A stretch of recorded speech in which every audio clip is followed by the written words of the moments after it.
Halo teman-teman, ini dia episode 6 recap. Pada babak kedua pesta di istana berlangsung di malam hari, Pangeran Ian dan Hiju berdansa. Begitu juga dengan Irang yang berdansa dengan Jongwo.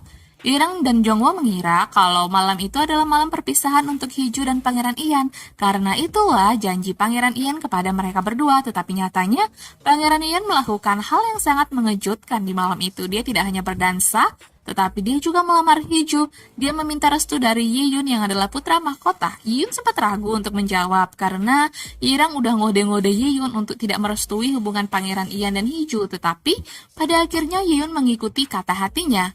Dia menyayangi Pangeran Ian yang adalah pamannya, maka dia merestui hubungan Pangeran Ian dan Hiju. Hiju meminta dukungan Min Jongwo untuk hubungannya dan Pangeran Ian. Jongwo pun berjanji akan mendukung Hiju asalkan Hiju nggak pernah lagi membohongi dia. Sementara itu Pangeran Ian membungkam mulut Yirang dengan fakta bahwa dia tahu kalau orang yang berpengetahuan luas kayak Yirang telah merubah wasiat raja terdahulu, wasiat dari abangnya. Yirang belum menyerah menentang hubungan Pangeran Ian dan Hiju. Dia menyuruh Jongwo menggunakan hak veto untuk menentang hubungan Pangeran Ian dan Hiju, tapi Jongwo nggak mau. Dia milih untuk mendukung Pangeran Ian dan Hiju. Dia bahkan bilang kalau kabinet dan tahta harus bersatu. Yirang pun memutuskan untuk membiarkan hubungan Hiju dan Ian. Dia sebenarnya tidak terlalu yakin kalau Pangeran Ian benar-benar tahu bahwa dia telah merubah wasiat raja terdahulu, di mana raja ingin turun tahta dan menaikkan Pangeran Ian sebagai raja. Tapi satu hal yang dia yakini adalah Ian tidak punya bukti apapun karena semua bukti terbakar pada kebakaran 3 tahun lalu. Kini dia akan membiarkan Pangeran Ian dan Hiju karena dia yakin Hiju akan menjadi kelemahan Pangeran Ian dan dia akan memanfaatkan hal itu nantinya. Di sisi lain, Taeju dan istrinya Daeyeong sangat senang karena dengan dilamarnya Hiju oleh Pangeran Ian, menjadikan mereka kini adalah keluarga kerajaan. Tapi Hyungkook tampak nggak begitu senang sama hal itu, ekspresinya sulit untuk ditebak. Tapi anehnya Hyungkook minta Daeyeong menyampaikan ke keluarga Daeyeong untuk menempatkan satu orang di istana untuk mengawal Hiju. Hyungkook bilang kalau setidaknya harus ada satu orang di istana yang bisa Hiju andalkan. Menanggapi Daeyeong yang bingung dengan sikap Hyungkook, Taeju menjelaskan kepada Daeyeong kalau Hyungkook memang benci sama Hiju, tapi Hyungkook lebih benci saat ada orang lain yang mengganggu Hiju. Malam itu Hiju kembali ke kediaman pribadi Pangeran Ian. Dia disambut dengan sangat hangat oleh staf di sana. Dan ternyata Pangeran Ian serta Hyun tuh udah tahu ada mata-mata di kediaman pribadi Pangeran Ian. Makanya Pangeran Ian memberitahu profil mata-mata itu kepada Hiju.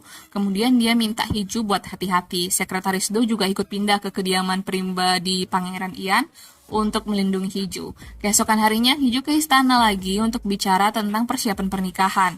Jongwo juga datang karena dia kan Perdana Menteri, jadi dia harus terlibat dalam persiapan pernikahan kerajaan. Pangeran Ian tuh sempat cemburu karena Hiju dan Jongwo datang sama-sama.